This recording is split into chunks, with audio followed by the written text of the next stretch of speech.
আসসালামু আলাইকুম। আমার পঞ্চম শ্রেণীর ছোট্ট ছোট্ট বাচ্চারা, আশা করি সবাই ভালো আছো। আজকে আমরা আমাদের বাংলাদেশ ও বিশ্ব পরিচয় বই থেকে অধ্যায় 6 নিয়ে পড়ালেখা করব। তোমাদের অনেক অনুরোধ ছিল এই অধ্যায়টা তাড়াতাড়ি আপলোড করার জন্য, কিন্তু আমি আমার কিছু ব্যস্ততার কারণে একটু সময় লেগেছে আমার ভিডিওটা আপলোড করতে। এই অধ্যায়ে অনেকগুলো নতুন নতুন শব্দ আছে এবং যেহেতু ঐতিহাসিক স্থান নিয়ে গল্প, কিছু নতুন নতুন শব্দ আমরা এবং সেগুলোর অর্থ কি সেগুলো সম্পর্কে জানবো।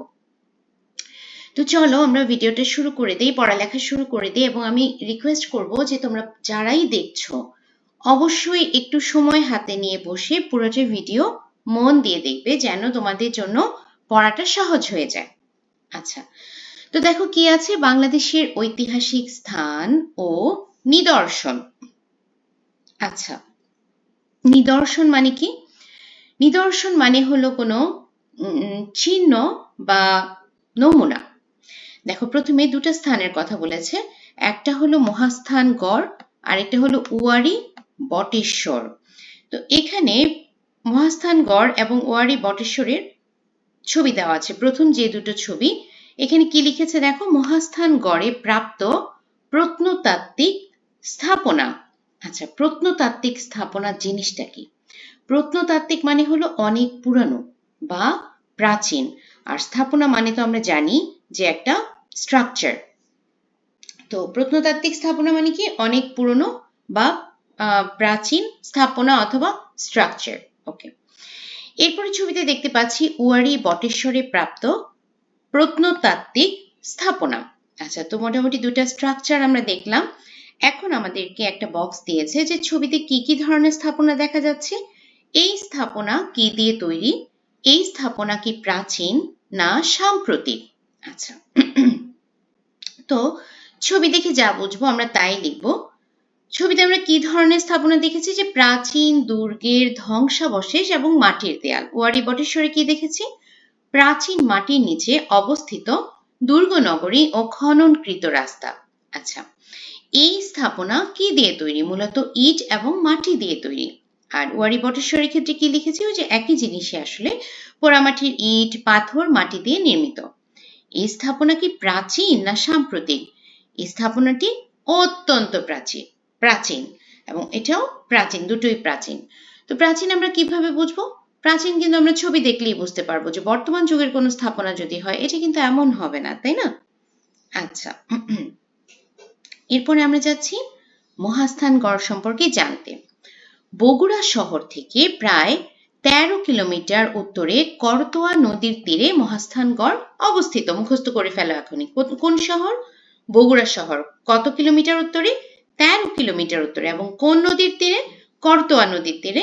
কি অবস্থিত? মহাস্থানগড় অবস্থিত। এই নিদর্শনটি খ্রিস্টপূর্ব 3য় শতক থেকে পরবর্তী 1500 বছরের বেশি সময়কালের। আচ্ছা, এখন এখানে কথা আসবে যে খ্রিস্টপূর্ব 3য় শতক বলতে কি বোঝায়। তো প্রথমে আমরা এটাই বুঝি যে খ্রিস্টপূর্ব বলতে কি বোঝায়। যীশু খ্রিস্টের জন্মের আগের সময়টাকে খ্রিস্টপূর্ব বোঝায়। এখন তৃতীয় শতক বলতে কোনটা বোঝায়? 300 বছর থেকে 201 বছর পূর্বের সময়কাল। এখন তোমাদের মাথায় আসবে যে 300 থেকে 201 বছর মানে 300-র পরে কেন 201 আসলো, তাই না? যেমন আমরা এখন 2026-এ আছি, এর আগে ছিলাম 25, মানে সংখ্যাটা কিন্তু বাড়ছে।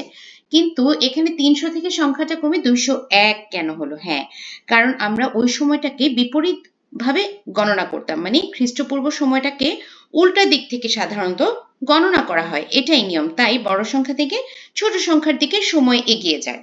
আচ্ছা, এখানে কি বলেছে? খ্রিস্টপূর্ব 3য় শতক থেকে পরবর্তী 1500 বছরের বেশি সময়কালের। আচ্ছা, এটি বাংলার ইতিহাসে 1800 বছরের বেশি সময়ের সাক্ষ্য বহন করে।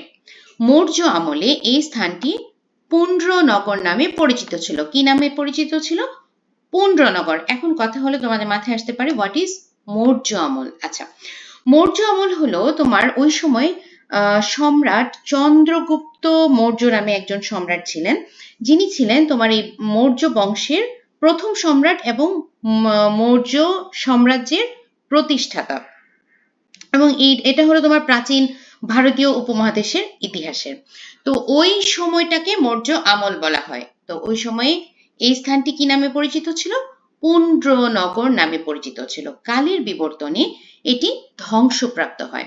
এটি আয়তাকার, উত্তর দক্ষিণে 1500 মিটার এবং পূর্ব পশ্চিমে 1400 মিটার বিস্তৃত। দেখো 1500 আর 1400 প্রায় কাছাকাছি। তো এটা কি? এটা হলো আয়তকার।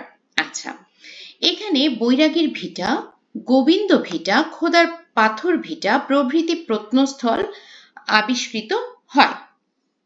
আচ্ছা, এখন কথা হলো প্রত্নস্থল কি?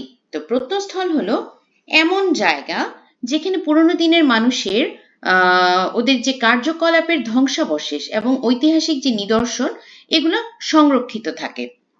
আচ্ছা, এবং এগুলো আমরা কিভাবে জানতে পারি পরবর্তীতে? বিভিন্ন এই যে আমাদের যে প্রত্নতাত্ত্বিক আছে যারা এগুলো নিয়ে স্টাডি করেন, এগুলো খুঁজে বেড়ান, তাদের মাধ্যমে এগুলো উদ্ঘাটিত হয়। বুঝতে পেরেছো? তো তাহলে কি বলেছে? এখানে বৈরাগীর ভিটা, গোবিন্দ ভিটা, খোদার পাথর ভিটা প্রভৃতি প্রত্নস্থল আবিষ্কৃত হয়। এটি প্রায় 6 মিটার উঁচু প্রাচীর দ্বারা বেষ্টিত। মানে এটার পাশের দেয়ালগুলো কেমন? 6 মিটার উঁচু। ওরে বাবা, চিন্তা করা যায়। এখন দেখো 4টা ছবি আছে যে এগুলো মহাস্থানগড় থেকে কি কি পাওয়া গেছে। স্বর্ণ মুদ্রা, প্রস্তর বুদ্ধ মূর্তি। প্রস্তর মানে কি জানো? সহজ জিনিস, পাথর বা স্টোন। পোড়া মাটির ফলক, রৌপ্য মুদ্রা। তো স্বর্ণ মুদ্রা তো আমরা বুঝলামই, স্বর্ণের কয়েন বা গোল্ড কয়েন। রৌপ্য মুদ্রাও বুঝলাম, সিলভার কয়েন অথবা রূপার কয়েন। তো প্রস্তর বুদ্ধ মূর্তি কি বুঝেছি? বুদ্ধের একটা মূর্তি আছে যেটা পাথর দিয়ে তৈরি। আর পোড়া মাটির ফলক কি? পোড়া মাটির ফলক হলো এই যে তোমার নরম যে কাদামাটি আছে সেটা দিয়ে বিভিন্ন রকম নকশা করে যে শিল্পকর্মটা তৈরি করা হয় সেটাকেই বলা হয় পোড়ামাটির ফলক। আচ্ছা,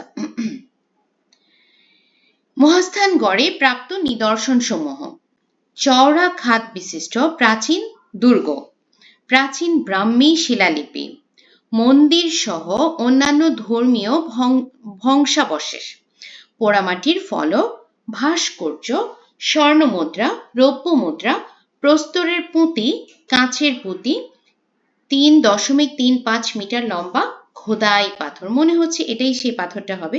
3.35 মিটার লম্বা খোদাই পাথর, যেন তেন কথা না। দেখো এই পাথরগুলো খোদাই করে এই যে একটা মনে হচ্ছে কোনো একটা লিপি হয়তো লেখা আছে। হ্যাঁ, এই যে দেখো এটাই হবে প্রাচীন ব্রাহ্মী শিলালিপি। এখন তো আসলে কত সহজ, আমরা কাগজে টাইপ করে লিখে ফেলছি, হাত দিয়ে লিখে ফেলছি। তখন কাগজও ছিল না, টাইপিং মেশিনও ছিল না, তারপর হলো প্রিন্টার ছিল না, কিছুই ছিল না। তখনকার মানুষের জীবন প্রচন্ড কঠিন ছিল। তখন তারা পাথরের উপর এরকম খোদাই করে করে করে করে লিখত। আচ্ছা, এবার আমরা জানবো ওয়ারী বটেশ্বর নিয়ে। নরসিংদী জেলার বেলাবো উপজেলার প্রায় 3 কিলোমিটার পশ্চিমে ওয়ারী ও বটেশ্বর নামক দুটি গ্রাম। এখানে খ্রিস্টপূর্ব 450 অব্দের মৌর্য আমলের পূর্বের নিদর্শন পাওয়া যায়। তো খ্রিস্টপূর্ব জিনিসটা কি সেটা তো আমরা একটু আগেই জেনেছি যে খ্রিস্টের জন্মের আগের সময়। তো এটা হলো কোন সময়টা? 450 অব্দের মৌর্য আমলের পূর্বের নিদর্শন পাওয়া যায়। ওয়ারী প্রত্নস্থলে 600 মিটার দৈর্ঘ্য এবং 600 মিটার প্রস্থের 4টি দুর্গ প্রাচীর আবিষ্কৃত হয়েছে। এখানে গলিপথ সহ 160 মিটার দীর্ঘ রাস্তা পাওয়া গেছে। ওয়ারী বটেশ্বরে নগরায়নের পাশাপাশি নদী বন্দর এবং বাণিজ্য নগরও গড়ে উঠেছিল। এই সভ্যতাটি সমুদ্র বাণিজ্যের সাথে সম্পর্কিত ছিল। কোন বাণিজ্যের সাথে? সমুদ্র বাণিজ্যের সাথে সম্পর্কিত ছিল। প্রাচীন নগর সভ্যতার নিদর্শন স্বরূপ এখানে প্রাচীন রাস্তাঘাটও পাওয়া গেছে। চিন্তা করো। তো এই হলো কিছু ছবি। পাথরের পুঁতি। পাথরের পুঁতি বানানো কি যেন তেন ব্যাপার? পুঁতির ভেতরে একটা ছিদ্র থাকবে, ওই পুঁতিটা একটু মোটামুটি রাউন্ড বা ওভাল অথবা লম্বা শেপের হবে। তো এটা দিয়ে পুঁতি বানানো যেন তেন ব্যাপার না। তখনকার মানুষজন আসলে খুবই শৈল্পিক চিন্তা ভাবনার ছিল এবং তারা অনেক কষ্ট করত। আচ্ছা, এখানে আমরা কি দেখেছি? রৌপ্য মুদ্রা, তার মানে সিলভার কয়েন। আচ্ছা, এগুলো হলো মৃৎপাত্র। মৃৎপাত্র মানে কি? মাটি দিয়ে তৈরি পাত্র। আচ্ছা, তো ওয়ারী বটেশ্বর থেকে আমরা কি কি পাচ্ছি? ছাপাঙ্কিত রৌপ্য মুদ্রা। রৌপ্য মুদ্রা উপরে ছাপা আছে, হ্যাঁ, এই জন্য বলেছে ছাপাঙ্কিত রৌপ্য মুদ্রা। পাথরের হাতিয়ার, লৌহ নির্মিত নানা বস্তু, নানা ধরনের মৃৎপাত্র, পাথর ও কাঁচের পুঁতি। এগুলো দেখো পাথরের হাতিয়ার। চিন্তা করো একটা পাথরকে কে মানে ঘষে ঘষে মোটামুটি এই শেপ দিয়ে একটা হাতিয়ার কিন্তু তারা বানিয়ে ফেলতো। আচ্ছা, এখন আমরা মহাস্থানগড় এবং ওয়ারী বটেশ্বরের মধ্যে একটা তফাৎগুলো লিখব। ঠিক আছে, তফাৎ তো না আসলে স্থান মানে দুটি সম্পর্কে যে তোমার তথ্যগুলো আমরা পেয়েছি সেগুলো লিখব। তো মহাস্থানগড় কত বছর ইতিহাস বহন করছে? 1800 বছরের ইতিহাসে সাক্ষ্য বহন করে। আর ওয়ারী বটেশ্বরকে খ্রিস্টপূর্ব 450 অব্দের ইতিহাসে নিদর্শন পাওয়া গেছে। বগুড়া শহর থেকে প্রায় 13 কিলোমিটার উত্তরে করতোয়া নদীর তীরে মহাস্থানগড় অবস্থিত। আর ওয়ারী বটেশ্বর কোথায় অবস্থিত? নরসিংদী জেলার বেলাবো উপজেলার প্রায় 3 কিলোমিটার পশ্চিমে অবস্থিত। মহাস্থানগড়কে মৌর্য আমলে কি নামে ডাকা হতো? পুণ্ড্রনগর নামে পরিচিত ছিল। মহাস্থানগড় এখানে কি? এখানে প্রাচীন দুর্গ ও চওড়া খাদের ধ্বংসাবশেষ আছে এবং এটা আয়তাকার। আর ওয়ারী বটেশ্বর কি? এখানে নগরায়নের পাশাপাশি নদী বন্দর এবং বাণিজ্য নগরও গড়ে উঠেছিল। এই সভ্যতাটি সমুদ্র বাণিজ্যের সাথে সম্পর্কিত ছিল। প্রাচীন নগর সভ্যতার নিদর্শন স্বরূপ এখানে প্রাচীন রাস্তাঘাট পাওয়া গেছে। 6 নম্বর পয়েন্টে মহাস্থানগড়ে কি? এখানে বৈরাগীর ভিটা, গোবিন্দ ভিটা, খোদার পাথর ভিটা প্রভৃতি আবিষ্কৃত হয়েছে। আর প্রাপ্ত নিদর্শনগুলো কি কি? ওয়ারী বটেশ্বরে ছাপাঙ্কিত রৌপ্য মুদ্রা, পাথরের হাতিয়ার, পাথর এবং কাচের পুঁতি গেল। এবার আবার কি বলেছে দেখো, মহাস্থান ও ওয়ারী বটেশ্বরের প্রত্নতাত্ত্বিক বৈশিষ্ট্য নিচের ছক অনুযায়ী তুলনা করি। আচ্ছা, তো এটা কি? কত বছর সময় বেশি সময়? 1800 বছরের বেশি সময়। আর এটা হলো প্রায় 2500 বছর, খ্রিস্টপূর্ব 450 অব্দ। আচ্ছা, স্থাপনার ধরন কেমন? দুর্গ নগরী, মন্দির ও বিহার। আর ওয়ারী বটেশ্বরী দুর্গ নগরী ও পরিকল্পিত রাস্তাঘাট, কারণ ওটাকে ভেঙে আমরা কি রাস্তাঘাট পেয়েছি, তাই না? মুদ্রা স্বর্ণরূপ মুদ্রা, রৌপ্য মুদ্রা, ছাপাঙ্কিত রৌপ্য মুদ্রা, পোড়ামাটির ফলক, প্রচুর টেরাকোটা বা পোড়ামাটির ফলক তুলনামূলক কম। ভাস্কর্য, পাথর ও পোড়ামাটির দেবদেবীর মূর্তি তুলনামূলক কম। আচ্ছা, মৃৎপাত্র, বিভিন্ন ধরনের মাটির পাত্র, খেলনা, বিভিন্ন ধরনের মাটির পাত্র। শিলালিপি, প্রাচীন ব্রাহ্মী শিলালিপি পাওয়া গেছে, এখনো স্পষ্ট কোনো শিলালিপি পাওয়া যায়নি। এরপর আরেকটা ছক আছে বইতে, যে মহাস্থানগড় ও ওয়ারী বটেশ্বরের প্রত্নতাত্ত্বিক বৈশিষ্ট্যের সঙ্গে নিম্নের ছক অনুযায়ী বর্তমান সময়ের বিভিন্ন বিষয়ের সাথে তুলনা করি। বর্তমান যুগের সাথে তো আসলে কিছুই মিলবে না। স্থাপনার ধরন, পোড়া ইট ও মাটির তৈরি দুর্গ ও মন্দির। আর এখন আমরা কি দিয়ে করছি? রড, সিমেন্ট, কংক্রিট ইত্যাদি দিয়ে বহুতল ভবন করছি। মুদ্রা, রূপা ও তামা দিয়ে তৈরি ছাপাঙ্কিত মুদ্রা, কাগজের নোট ও ধাতব মুদ্রা। পোড়ামাটির ফলক, দেয়ালে নকশা হিসেবে ব্যবহৃত হতো, টাইলস বা আধুনিক পেন্টিং ব্যবহার করা হয়। ভাস্কর্য, পাথর বা পোড়ামাটির দেবদেবী ও জীবন চিত্র। আধুনিক শিল্পকলা ও ভাস্কর্য। মৃৎপাত্র, দৈনন্দিন কাজে মাটির থালা বাসন ব্যবহার হতো, মেলামাইন, সিরামিক ও কাঁচের বাসনপত্র। লিপি, হাতে খোদাই করা পাথর বা ব্রাহ্মী লিপি। ডিজিটাল টাইপিং ও আধুনিক বর্ণমালা। আচ্ছা, এবার আমরা আসি 65 নম্বর পৃষ্ঠায়। এখানে দেখো পাহাড়পুর এবং ময়নামতির ছবি দেওয়া আছে। আমি সবসময় এই ধরনের অধ্যায়গুলো পড়ানোর সময় বলি, তোমরা যদি কখনো সুযোগ পাও, বাবা মাকে অনুরোধ করবে যে তোমাদেরকে যেন এগুলো দেখিয়ে আনে। দেখে আসলে না জিনিসগুলো আরো সহজ হয়। তো এই যে এটা প্রথমটা হলো পাহাড়পুরের ছবি, দ্বিতীয়টা হলো ময়নামতির ছবি। তো ময়নামতি দেখতে কিন্তু ঠিক এমনই, যদি যাও তাহলে দেখতে পারবে। পাহাড়পুরও দেখতে ঠিক এমনই। এখানে কিছু প্রশ্ন আছে, চলো আমরা এগুলো সমাধান করে ফেলি। পাহাড়পুর ছবিতে কি ধরনের স্থাপনা দেখানো হয়েছে? এটি একটি প্রাচীন বৌদ্ধ বিহার, এটি মূলত ধর্মচর্চা ও শিক্ষার কেন্দ্র ছিল। এই স্থাপনাটি কি দিয়ে তৈরি? এই স্থাপনাটি মূলত পোড়ামাটির ইট দিয়ে তৈরি, এছাড়া এর গায়ে পোড়ামাটির ফলক বা টেরাকোটা চিত্র দেখা যায়। এটি কি প্রাচীন না সাম্প্রতিক? এটি একটি প্রাচীন স্থাপনা। আচ্ছা, ময়নামতিতে প্রাপ্ত ময়নামতি সম্পর্কে আছে, ঠিক আছে। ছবিতে কি ধরনের স্থাপনা দেখানো হয়েছে? এটিও একটি প্রাচীন বৌদ্ধ বিহার, যা শালবন বিহার নামে পরিচিত। এটি ছিল প্রাচীন বাংলার একটি গুরুত্বপূর্ণ শিক্ষা ও ধর্মীয় কেন্দ্র। এই স্থাপনাটি কি দিয়ে তৈরি? এই স্থাপনাটিও পোড়ামাটির ইট দিয়ে তৈরি। এটি কি প্রাচীন না সাম্প্রতিক? এটি একটি প্রাচীন স্থাপনা। আচ্ছা, তো চলো বইয়ে পাহাড়পুর সম্পর্কে জেনে নিই। পাহাড়পুর বৌদ্ধ বিহারটি রাজশাহী বিভাগের নওগাঁ জেলায় অবস্থিত। এটি সোমপুর বিহার নামেও পরিচিত। এই ঐতিহাসিক নিদর্শনটি 781 থেকে 821 খ্রিস্টাব্দে পাল রাজা ধর্মপালের শাসনামলে নির্মিত হয়। এখানে 24 মিটার উঁচু গড় রয়েছে। বৌদ্ধ বিহারটি উত্তর দক্ষিণে 274.15 মিটার ও পূর্ব পশ্চিমে 273.70 মিটার। এই চমৎকার বৌদ্ধ বিহারের চারপাশে 177টি ভিক্ষু কক্ষ আছে। এছাড়া এখানে বিস্তৃত প্রবেশ পথ ও ছোট ছোট মন্দির, রান্নাঘর, খাবার ঘর এবং পাকা নর্দমা রয়েছে। আচ্ছা, কিছু কি বাদ গেল?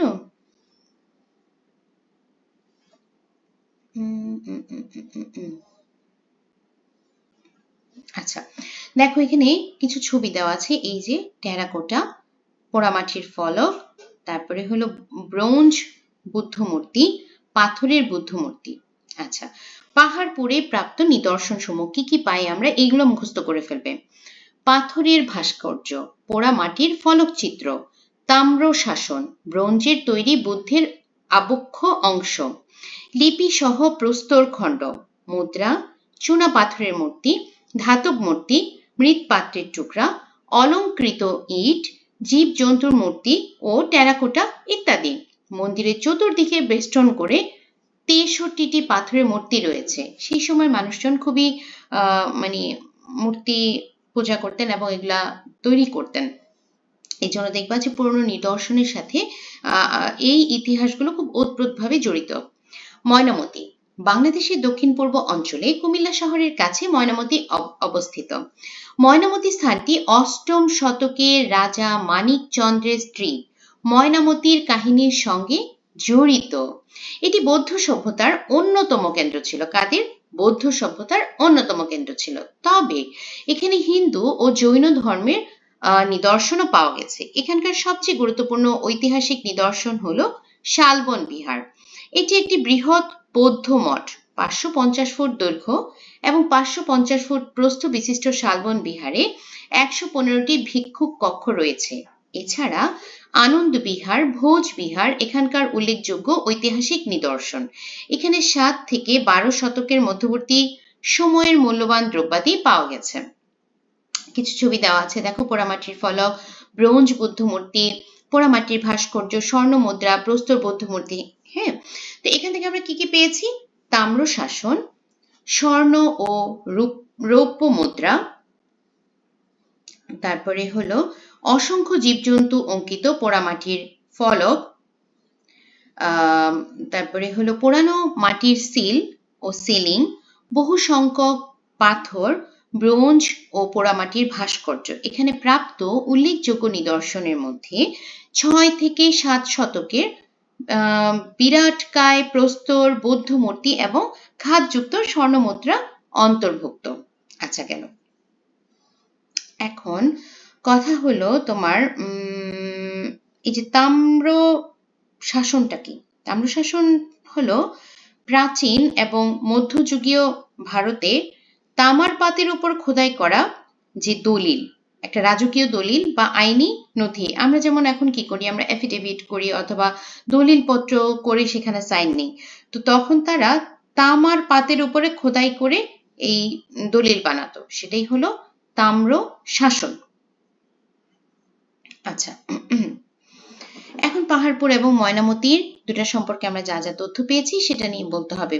তো পাহাড়পুর কি 781 থেকে 821 খ্রিস্টাব্দে পাল রাজা ধর্মপাল এটি নির্মাণ করেন। ময়নামতি এটি বৌদ্ধ সভ্যতার অন্যতম কেন্দ্র, তবে এখানে হিন্দু ও জৈন ধর্মের নিদর্শন পাওয়া গেছে। পাহাড়পুরে আরো কি দেখেছি, এটা হলো নওগাঁ জেলায় অবস্থিত। এখানে 177টি সন্ন্যাসীদের কক্ষ রয়েছে, যে ভিক্ষু কক্ষ যেটা বলেছে ওটা সন্ন্যাসীদের জন্য। হ্যাঁ, মন্দিরের বাইরের দেওয়ালে প্রচুর পোড়ামাটির ফলক রয়েছে। আর এটা কি? এটা হলো কুমিল্লা জেলায় অবস্থিত। এখানে 115টি সন্ন্যাসীদের কক্ষ রয়েছে। এখানে সবচেয়ে গুরুত্বপূর্ণ ঐতিহাসিক নিদর্শন হলো শালবন বিহার।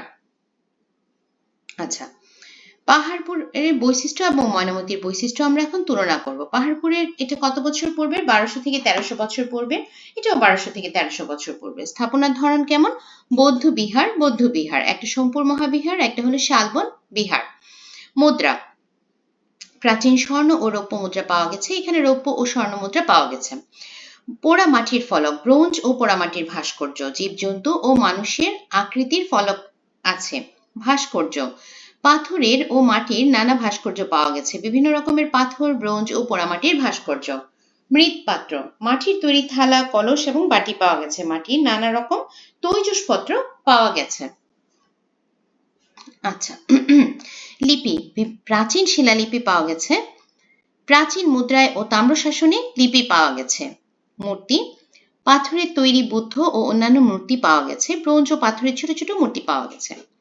এরপর আমাদের আরেকটা বক্স আছে যে তোমার পাহাড়পুর ও ময়নামতির বৈশিষ্ট্যের সাথে বর্তমান সময়ের বৈশিষ্ট্য তুলনা করতে হবে। তো স্থাপনা কেমন? ওটা হলো বিহার। আর আধুনিক যুগে কি আছে? শিক্ষা প্রতিষ্ঠান, অফিস ও আবাসনের জন্য ব্যবহৃত হয়। আচ্ছা, মুদ্রা কেমন? সোনা ও রূপার তৈরি। আর এটাতে কেমন? সোনা, লোহা ও নিকেলের এবং প্রধানত কাগজের নোট ব্যবহৃত হয়। পোড়ামাটির বস্তু, ঘর সাজাতে বা দেওয়ালে পোড়ামাটির ফলক থাকতো। বর্তমানে প্লাস্টিক, কাঁচ বা সিরামিকের শৌখিন বস্তু বেশি ব্যবহৃত হয়। ভাস্কর্য, প্রধানত পাথর ও ব্রোঞ্জের ভাস্কর্য হতো। বর্তমানে সিমেন্ট, পাথর বা ফাইবার গ্লাসের আধুনিক ভাস্কর্য তৈরি হয়। লিপি, শিলালিপি বা হাতে খোদাই করা লিপি ছিল। বর্তমানে আধুনিক ছাপাখানা ও ডিজিটাল ফন্টের মাধ্যমে লিপি বা লেখা তৈরি হয়। আচ্ছা,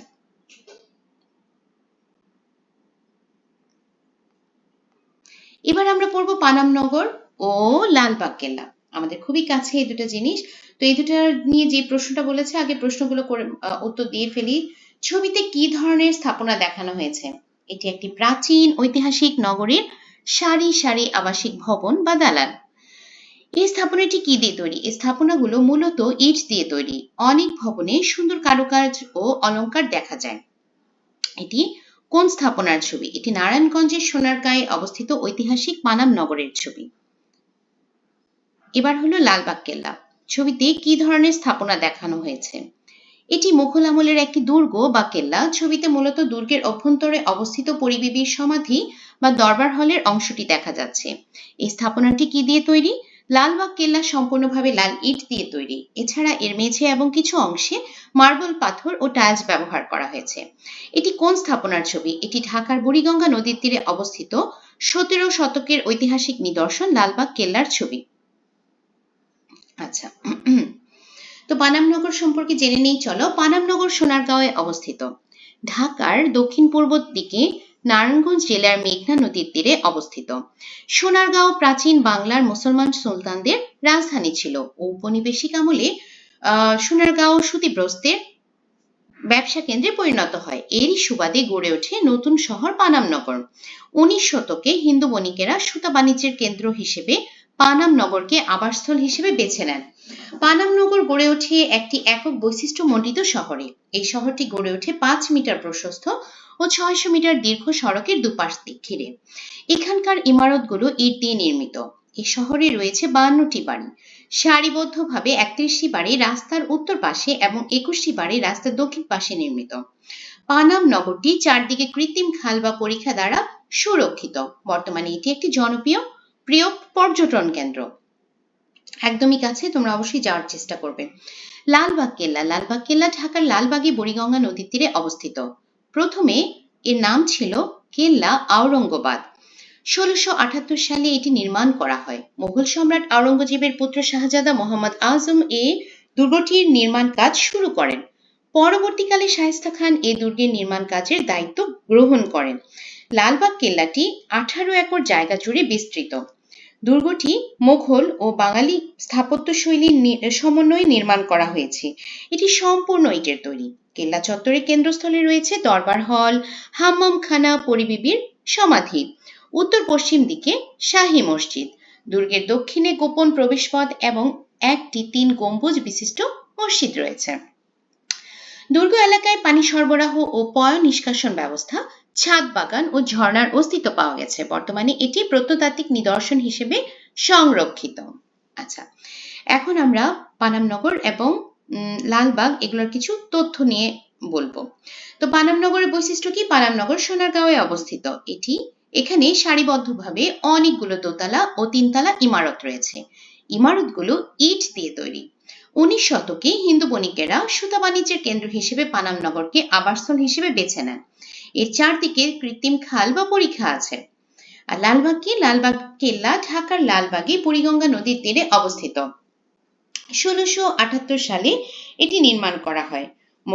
মোগল সম্রাট আওরঙ্গজেবের পুত্র শাহজাদা মোহাম্মদ আজম এটি নির্মাণ করেন। কেল্লা চত্বরের কেন্দ্রস্থলে রয়েছে দরবার হল, হাম্মামখানা এবং পরিবিবির সমাধি। আচ্ছা, এখানে 3 গম্বুজ বিশিষ্ট একটি মসজিদ রয়েছে। ওকে, এরপরে কি? নিচের স্থানগুলোতে উল্লেখযোগ্য কি কি দেখার আছে সেগুলো লিখি। তোমরা গিয়েছো নাকি কখনো পানামনগরে? আমি কিছুদিন আগে গিয়েছি। কখনো সুযোগ হলে তোমাদেরকে ছবিগুলো দেখাবো। আচ্ছা, পানামনগর সারিবদ্ধ প্রাচীন ইমারত বা ভবন, কারুকার্য খচিত প্রবেশদ্বার, চারদিকে কৃত্রিম খাল বা পরিখা। লালবাগ কেল্লাতে কি দেখা আছে? পরিবিবির সমাধি, 3 গম্বুজ বিশিষ্ট মসজিদ, দরবার হল। আচ্ছা, এখন নিচের ঘরে দেয়া শব্দগুলো দিয়ে পানামনগর ও লালবাগ কেল্লা সম্পর্কে একটি প্রতিবেদন তৈরি করো। চিন্তা করো। আমাদের দেশে অনেক ঐতিহাসিক স্থান ও নিদর্শন রয়েছে, যার মধ্যে পানামনগর ও লালবাগ কেল্লা অন্যতম। পানামনগর নারায়ণগঞ্জ জেলার সোনারগাঁওয়ে মেঘনা নদীর তীরে অবস্থিত। 19 শতকে হিন্দু বণিকদের সুতা বাণিজ্যের কেন্দ্র হিসেবে এটি গড়ে উঠেছিল। এখানকার প্রাচীন ইমারতগুলো চমৎকার স্থাপত্য শৈলীর স্বাক্ষর বহন করে। অন্যদিকে ঢাকার বুড়িগঙ্গা নদীর তীরে অবস্থিত লালবাগ কেল্লা একটি অনন্য মোঘল স্থাপনা। এটি মূলত একটি অসমাপ্ত দুর্গ। এর ভেতরে সুন্দর বাগান, দরবার হল এবং একটি চমৎকার মসজিদ রয়েছে। কেল্লার চারদিকে নিরাপত্তার জন্য পরিখা খনন করা হয়েছিল এবং তখনকার সময়ে উন্নত পয় নিষ্কাশন ব্যবস্থা ছিল। এই নিদর্শনগুলো আমাদের গৌরবময় অতীতের পরিচয় দেয়। আচ্ছা, দেখো এখনকার সময়, বাংলাদেশের ঐতিহাসিক স্থান ও নিদর্শন সংরক্ষণের গুরুত্ব সম্পর্কে জানবো। দুটো ছবি দেওয়া আছে, জাতীয় জাদুঘর এবং বরেন্দ্র জাদুঘর। তো প্রশ্নগুলোর উত্তর দিয়ে আসি, চলো। ছবি দুটো কিসের? ছবি দুটো হলো জাতীয় জাদুঘর ও বরেন্দ্র জাদুঘর। এখানে কি কি সংরক্ষণ করা হয়? এখানে প্রাচীন আমলের ঐতিহাসিক ও প্রত্নতাত্ত্বিক নিদর্শন, যেমন পোড়ামাটির ফলক, পাথরের মূর্তি, পুরানো মুদ্রা, অস্ত্রশস্ত্র, পাণ্ডুলিপি এবং বিভিন্ন লোকশিল্পের সামগ্রী সংরক্ষণ করা হয়। এখানে এগুলো কেন সংরক্ষণ করা হয়? আমাদের গৌরবময় অতীত, ইতিহাস এবং সংস্কৃতি সম্পর্কে বর্তমান ও ভবিষ্যৎ প্রজন্মকে জানানোর জন্য এবং এই মূল্যবান সম্পদগুলো হারিয়ে যাওয়া বা নষ্ট হওয়ার হাত থেকে রক্ষা করার জন্য এগুলো সংরক্ষণ করা হয়। আচ্ছা, আমরা যখন প্রত্নতাত্ত্বিক স্থান ঘুরে ঘুরে দেখি, ওখানে দেখো 3টা জিনিসের কথা বলা আছে। এটি প্রত্নতাত্ত্বিক ধ্বংসাবশেষ, এর গায়ে কোনো দাগ দেওয়া বা লেখা যাবে না। এই প্রত্নতাত্ত্বিক স্থানের বাগানের গাছ ও ফুল নষ্ট করবেন না, ময়লা আবর্জনা নির্দিষ্ট স্থানে ফেলবেন। আমরা যখন কোনো প্রত্নতাত্ত্বিক ধ্বংসাবশেষ ঘুরে ঘুরে দেখছিলাম, তখন উপরের নির্দেশনাগুলো দেখতে পাই। এরকম দেখবে যে খুব সুন্দর করে কিন্তু এগুলো লেখা থাকে। আর জাদুঘরের ভিতরে যখন যাই, ওখানে কি লেখা থাকে? কোনো নিদর্শনে হাত দিবেন না, কোনো নিদর্শনের ছবি তোলা যাবে না, নীরবতা ও শৃঙ্খলা বজায় রাখবেন। তো এগুলো আমরা জাদুঘরে দেখতে পাই। এখন উপরের নির্দেশনাগুলো কেন দেওয়া হয় বলতো? কেন আর দেওয়া হবে? আমি একটু বড় করে লিখেছি, কোনো দরকার নেই। তোমরা একটু বুঝে ছোট করে লিখতে পারো। তো হাত না দেওয়ার কথা কেন লেখা হয়? কারণ জাদুঘরের নিদর্শনগুলো অনেক পুরানো ও সংবেদনশীল। হাতের স্পর্শে বা ঘর্ষণে এগুলো ক্ষতিগ্রস্ত হতে পারে, এমনকি ভেঙেও যেতে পারে। তাই এগুলোকে অক্ষত রাখতে স্পর্শ করা নিষেধ। ছবি তোলা কেন নিষেধ? নিদর্শনের নিরাপত্তা ও সত্য সংরক্ষণের খাতিরে ছবি তোলা নিষিদ্ধ। নীরবতা ও শৃঙ্খলা বজায় রাখা। জাদুঘর একটি গবেষণাধর্মী শিক্ষামূলক স্থান। হইচই করলে অন্যদের নিদর্শনের ইতিহাস জানতে বা বুঝতে অসুবিধা হয়। তাই পরিবেশ শান্ত রাখতে শৃঙ্খলার জন্য এই নির্দেশনা দেওয়া হয়। নিরাপত্তা নিশ্চিত করা। সংরক্ষিত সম্পদগুলো যাতে চুরি বা কোনো ধরনের নাশকতার শিকার না হয়, সেজন্য কঠোর নিয়ম ও শৃঙ্খলা মেনে চলতে হয়। আচ্ছা, এখানে একটা মাইন্ড ম্যাপ দিয়েছে। এই মাইন্ড ম্যাপ অনুযায়ী ঐতিহাসিক স্থান এবং নিদর্শন সংরক্ষণের গুরুত্ব সম্পর্কে একটি অনুচ্ছেদ তৈরি করতে বলেছে। ঐতিহাসিক স্থান ও নিদর্শন আমাদের অতীত ঐতিহ্যের সাক্ষ্য। এগুলো রক্ষার মাধ্যমে আমরা আমাদের অতীত ইতিহাস জানতে পারি এবং আমাদের সাংস্কৃতিক ও জাতীয় পরিচয় সংরক্ষণ করতে পারি। স্থাপত্যশৈলী ও প্রাচীন সভ্যতার নিদর্শন হিসেবে এগুলো যে সময়ের মানুষের জীবনধারা ও নির্মাণ শৈলীর পরিচয়, সেই সময়ের মানুষের পরিচয়। শিক্ষার ক্ষেত্রে এগুলো অতীত তথ্যের উৎস হিসেবে কাজ করে এবং গবেষণার মাধ্যমে আমরা অতীতের সাথে বর্তমানের তুলনা করতে সাহায্য করে। এছাড়া পর্যটকের ক্ষেত্রে ঐতিহাসিক স্থানগুলো পর্যটক আকর্ষণ করে এবং দেশের অর্থনৈতিক উন্নয়নে গুরুত্বপূর্ণ ভূমিকা রাখে। মূলত ইতিহাস ও ঐতিহ্যের বাহক হিসেবে এই অমূল্য সম্পদগুলো টিকিয়ে রাখা আমাদের জাতীয় দায়িত্ব। আচ্ছা, এরপর আছে কি, যখন কোনো ঐতিহাসিক স্থান ও নিদর্শন দেখতে যাব তখন এর সংরক্ষণে আমরা কি ভূমিকা রাখবো সেটা বলতে হবে। আমরা কি ভূমিকা রাখতে পারি? পরিচ্ছন্নতা বজায় রাখা, তোমরা শুধু পয়েন্টগুলো লিখিও। ক্ষতি সাধন না করা, সচেতনতা বৃদ্ধি, নিয়ম কানুন মানা। আচ্ছা, এবার আমরা যাব এক্সারসাইজে। দেখো প্রথমে কি আছে, সঠিক উত্তর। মহাস্থানগড় কোন নদীর তীরে অবস্থিত? করতোয়া। নিচের কোন সভ্যতা সমুদ্র বাণিজ্যের সাথে সম্পর্কিত? ওয়ারী বটেশ্বর। ময়লা আবর্জনা নির্দিষ্ট স্থানে ফেলবেন, প্রত্নতাত্ত্বিক স্থানে এই লেখাটি থাকে কেন? পরিবেশ পরিচ্ছন্ন রাখা। শূন্যস্থান পূরণ। লালবাগ কেল্লার প্রথম নাম কেল্লা আওরঙ্গাবাদ। প্রাচীন বাংলার মুসলিম সুলতানদের রাজধানী সোনারগাঁও। আচ্ছা,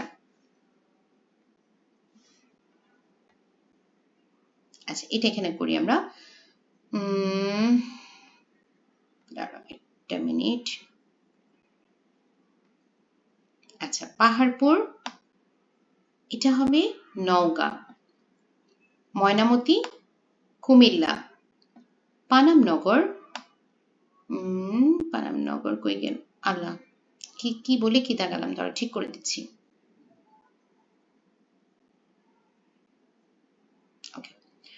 পাহাড়পুর নওগাঁ, ময়নামতি কুমিল্লা, তারপরে পানামনগর নারায়ণগঞ্জ, লালবাগ কেল্লা ঢাকা। ওকে, এখন আমাদের সংক্ষিপ্ত দুটো প্রশ্ন আছে এবং ব্রড দুটো প্রশ্ন আছে, সেগুলো আমরা সমাধান করব। সংক্ষিপ্ত। ওয়ারী বটেশ্বরে প্রাপ্ত তিনটি নিদর্শনের নাম লেখো। ওয়ারী বটেশ্বরে প্রাপ্ত তিনটি নিদর্শন হলো ছাপাঙ্কিত রৌপ্য মুদ্রা, পাথর ও কাঁচের পুঁতি, পাথরের হাতিয়ার। পানামনগর কিভাবে বাণিজ্য কেন্দ্রে পরিণত হয়েছিল? পানামনগর সোনারগাঁও অঞ্চলে মেঘনা নদীর তীরে অবস্থিত হওয়ায় এটি সহজ যোগাযোগের জন্য অত্যন্ত উপযোগী ছিল। সোনারগাঁও ছিল প্রাচীন বাংলার মুসলমান সুলতানদের রাজধানী। মোঘল আমলে এখানে সুতি কাপড়ের ব্যবসা ব্যাপকভাবে প্রসার লাভ করে এবং দেশি বিদেশি বণিকরা এই অঞ্চলে বাণিজ্যের জন্য আসতে শুরু করে। এই বাণিজ্যিক কার্যক্রমকে কেন্দ্র করে পানামনগরে নতুন বসতি গড়ে ওঠে। বিশেষ করে হিন্দু বণিকরা সুতার ও কাপড়ের ব্যবসা পরিচালনা করে এই অঞ্চলের বাণিজ্যকে আরো সমৃদ্ধ করে তোলে। এভাবেই ধীরে ধীরে পানামনগর বাণিজ্য কেন্দ্রে পরিণত হয়। ঐতিহাসিক স্থান ও নিদর্শন রক্ষা করা প্রয়োজন কেন?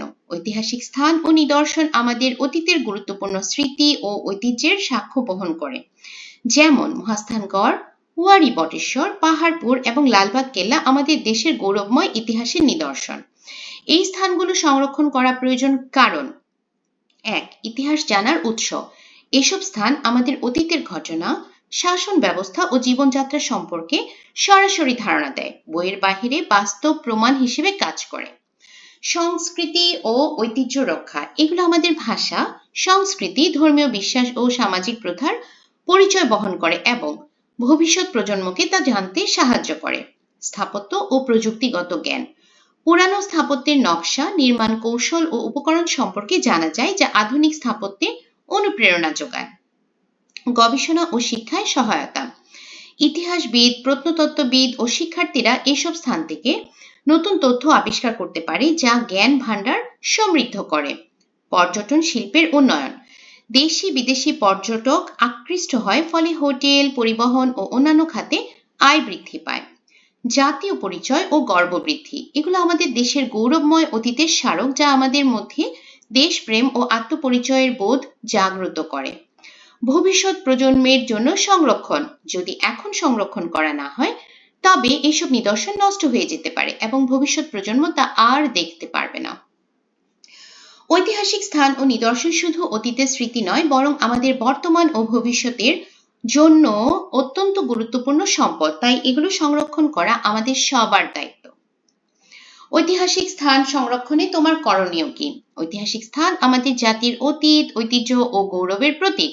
এইসব স্থান সংরক্ষণ করা শুধু সরকারের দায়িত্ব নয়, একজন সচেতন নাগরিক হিসেবে আমারও গুরুত্বপূর্ণ ভূমিকা রয়েছে। তা আমার করণীয় কি? আমি ঐতিহাসিক স্থানে গিয়ে কোনো প্রকার ক্ষতি বা ভাঙচুর করব না। আমি দেয়ালে কোনো লেখা বা আঁকিবুকি করব না। আমি আশেপাশে ময়লা আবর্জনা ফেলব না এবং স্থান পরিষ্কার রাখবো। আমি অন্যদেরকেও এইসব স্থান রক্ষার বিষয়ে সচেতন করব। আমি সংরক্ষণ সম্পর্কিত আইন ও নিয়ম মেনে চলব। আমি গাছপালা বা পরিবেশের কোনো ক্ষতি করব না। আমি সামাজিক যোগাযোগ মাধ্যমে এইসব স্থানের গুরুত্ব তুলে ধরব। আমি স্থানীয় সংরক্ষণ কার্যক্রমে অংশগ্রহণ করব। আমি পর্যটকদের সঠিক আচরণ সম্পর্কে পরামর্শ দেব। আমি যে কোনো ক্ষতিকর কাজ দেখলে সংশ্লিষ্ট কর্তৃপক্ষকে জানাবো। ঐতিহাসিক স্থান সংরক্ষণে আমাদের সবার সম্মিলিত প্রচেষ্টা প্রয়োজন। সচেতনতা ও দায়িত্ববোধের মাধ্যমে আমরা আমাদের ঐতিহ্যকে ভবিষ্যৎ প্রজন্মের জন্য রক্ষা করতে পারি। তো ছোট ছোট বাচ্চারা যারা পুরো ভিডিও মন দিয়ে দেখেছো, আশা করি তোমাদের জন্য এই অধ্যায়টা অনেক সহজ হয়ে গেছে। আর এরকম ভিডিও আপডেট পাওয়ার জন্য, রেগুলার আপডেট পাওয়ার জন্য চ্যানেলে সাবস্ক্রাইব করে রাখবে। ভিডিও দেখে ভিডিও কেমন লেগেছে আমাকে অবশ্যই কমেন্ট বক্সে জানাবে। আজকের মতো এখানেই শেষ করছি। সবাই সুস্থ থাকো, ভালো থাকো, আমার জন্য দোয়া করো। আল্লাহ হাফিজ।